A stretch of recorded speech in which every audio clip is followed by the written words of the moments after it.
I am absolutely thrilled about the growth of football worldwide.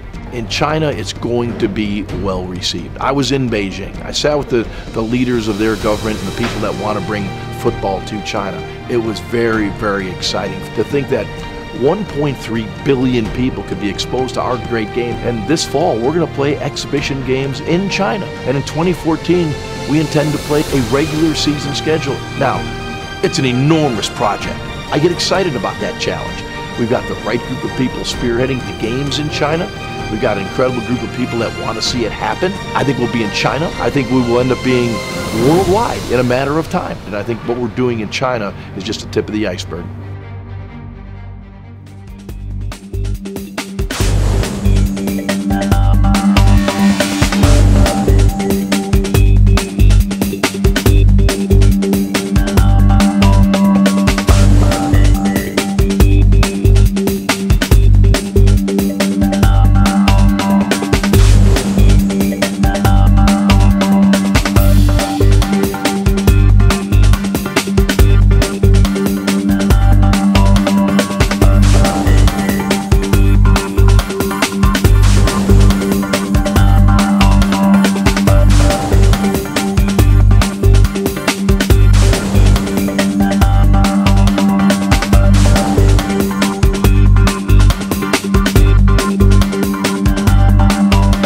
Today was exciting. In fact, it was probably the most exciting day of my life.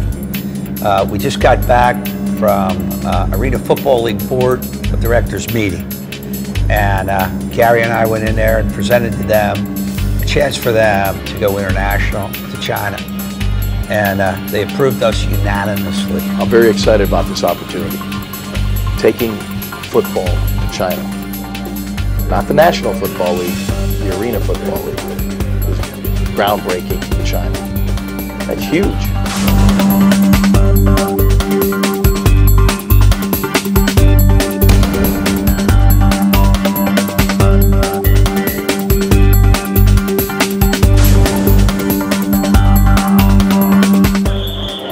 The thing about football is people, have birthdays, people have weddings and everything. Football is on that level. It is something people regulate their lives around. They schedule their lives around during the football season. There's no other sport in America like that. In our overview, we'll explain the game in short segments. First, you'll learn about the playing field, its dimensions, and its construction. This will be followed by segments on the players and some basic formations. How the team moves the ball forward by passing or running.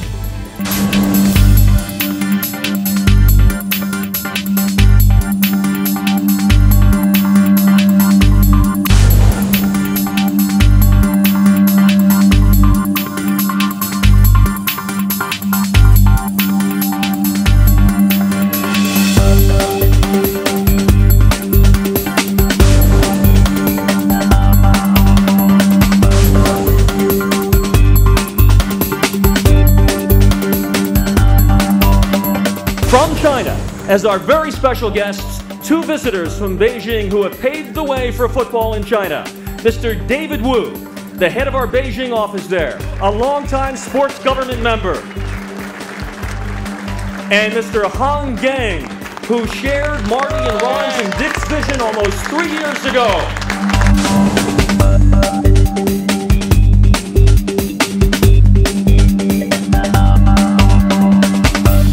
Chinese Arena Football League. Yep, Philadelphia is exporting football to China. City Councilman David O and members of the Chinese delegation met with the owner of the Philadelphia Soul, Marty Judge, who along with Soul co-owners Ron Jaworski and Dick Vermeil are starting the league. In our continuing series on American professional football, we will break Brian down piece by piece, literally strip him down to his bare essentials of equipment. Well, almost. I think that's enough. Then we will build him up in equipment, in his armor, from toe to head. We'll suit him up for the football battlefield.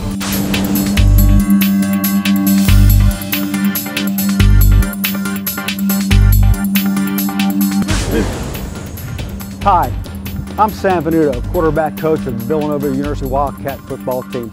The quarterback position is very important in football. Or low, where we're going to adjust our hands and follow the ball with our eyes and our chin, so we're always tracking the football, we can always see it, and wherever we catch, we're always going to immediately rack it and tuck it right now and put it away before somebody can come and knock it out. We're going to demonstrate the proper way to take a handoff. Okay, when taking a handoff, what the running back would like to do is make sure that his inside elbow, closest to the quarterback, is always up and high.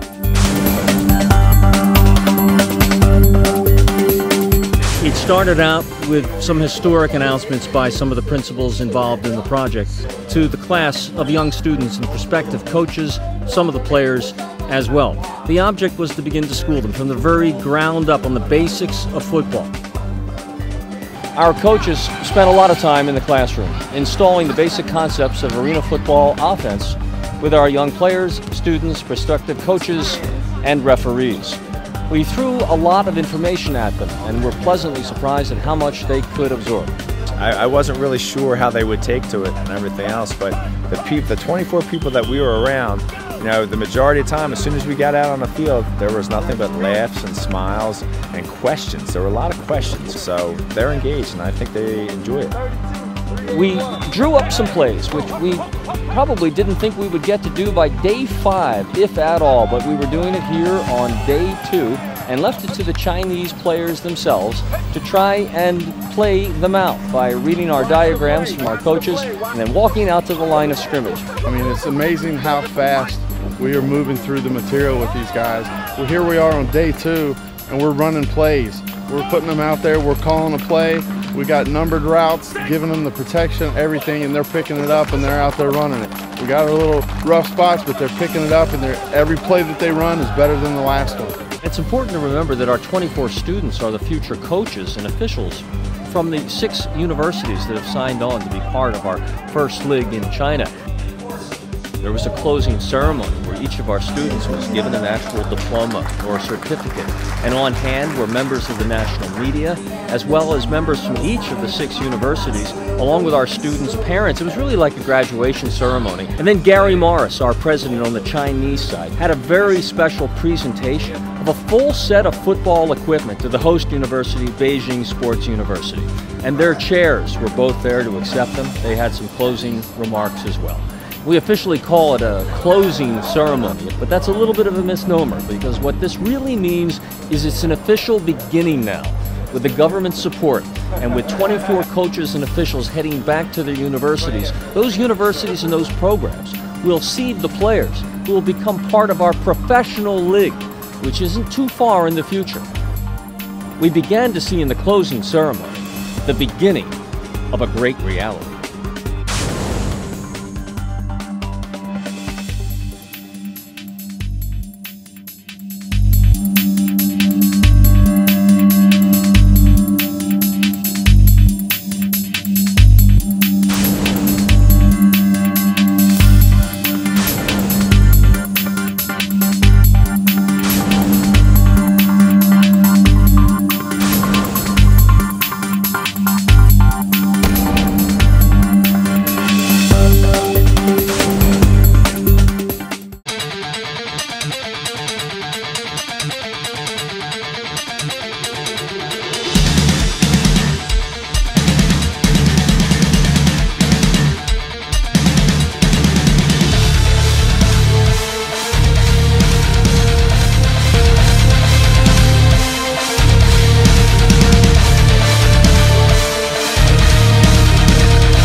Thursday, August 14th, the big day, the big time, the big city.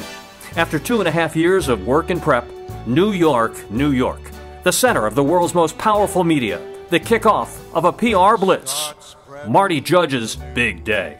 Well, I feel honored. I really do. I watch this every single morning with Joe and Becky, and now here I am with them. China's government is approving American football coming to China. Legend Ron Jaworski and Dick Vermeil, along with our next guests, came together to form what is called the China American Football League. Joining us now is Marty Judge, is the founder of Professional American Football in China. The business community are watching this in the morning. Squawk Box is a favourite of ours to look at what's happening around the world and in America, and we think we're in the right place at the right time to talk about what we're doing. It's first in business. I mean, everyone watches it, including myself. I mean, they cover everything: sports, the economy, retail, the international. I mean, they're just worldly, and that's what I am. Every city in China, there's 20 cities bigger than New York City. Right. 20. And they all have Beijing's arenas. 3 times They got bigger. arenas all over the place. All over the place. So that's why the NFL had problems. They did not want to build arenas all over the city. It was too expensive. The government owns the arenas and the football fields. A quick trip across the river into Manhattan. The second stop in the media blitz. Under the gaze of Lady Liberty, Marty Judge prepares to joust with Fox Business News and Stuart Varney. Fox Business Channel is the leader in business news. So we're on one of their top-rated shows, Varney and Company. Marty's about to go on in just a few minutes, and you'll hear him talk about why bringing pro football to China is just going to be so much fun. They just increased their budget from 2.5% of gross national product to 7.5% in the next 5 years. That's like $63 billion they want to spend on sports. And what kind of sports? American sports.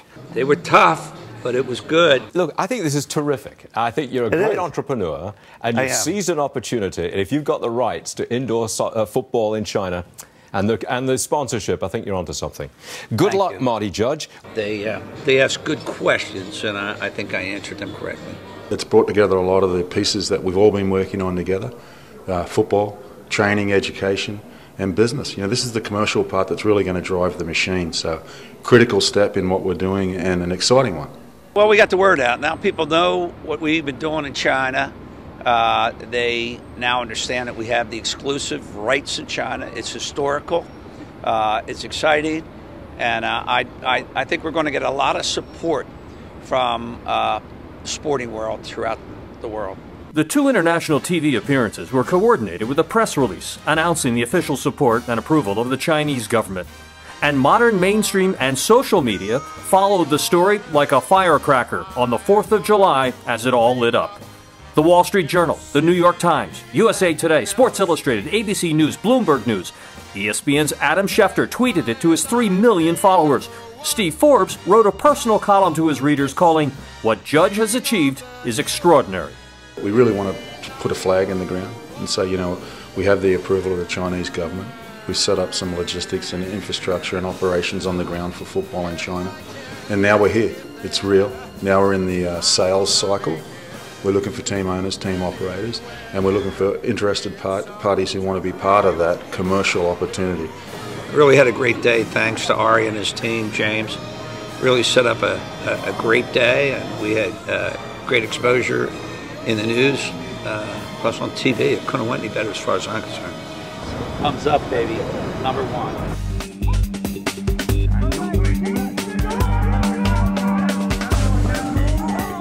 The hits are hard, the game fast and aggressive. American football is far different from most sports Chinese grew up playing and watching, but it's a sport quickly being embraced in China. All you need are the players, a ball, and a field, and you have a football game. But for the CAFL, getting to game day has been 2 years of hard work off the field. We've been actually in the works with the universities for almost 2 years now, holding multiple training classes. So they're pretty much been waiting for this day to actually compete against each other. This is the first time where it really counts. But this is just the beginning. The CRFA, which is the China Rugby Football Association, was here. They were here every day watching the games. We showed them what we could do with football and how it affects their kids in college and in the pros. So we see the college continuing and growing, and we also see the professional next year. We have a 3-year contract with the government to start professional football next year. We'll have 8 teams next year. A sport ready to score big with players and fans in China.